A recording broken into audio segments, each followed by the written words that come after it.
Hi hello అండి, నమస్తే. నేను మీ రహిమా. ఈరోజు మీకోసం ఒక ఇన్ఫర్మేషన్ అయితే తీసుకొని వచ్చేసాను. సో మరి అది ఏంటి అని అనుకుంటున్నారా? 10 రూపీస్ కాయిన్స్ తీసుకోవట్లేదు అని అనుకుంటే ఒకసారి ఇది చూడండి. 10 రూపాయల కాయిన్ తీసుకోవట్లేదు అని అన్న వాళ్ళకి శిక్ష ఖచ్చితంగా తప్పదు. చూడండి, రిజర్వ్ బ్యాంక్ ఆఫ్ ఇండియా 10 రూపాయల నాణ్యాలు చెల్లవన్నది అపోహ అని చెప్పి స్పష్టం చేసింది. ఏ డిజైన్, ఏ ఆకారంలో ఉన్న నాణ్యమైన చెల్లుతుందని, వాటిని తీసుకునేందుకు ఎవరు నిరాకరించవద్దు అని తెలిపింది. నిరాకరిస్తే చట్ట ప్రకారం శిక్ష అర్హులని హెచ్చరిస్తుంది.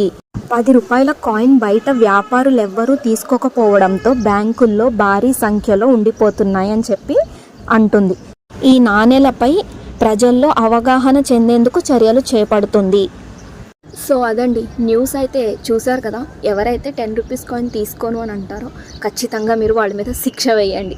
సరేనా? మీకు నా ఇన్ఫర్మేషన్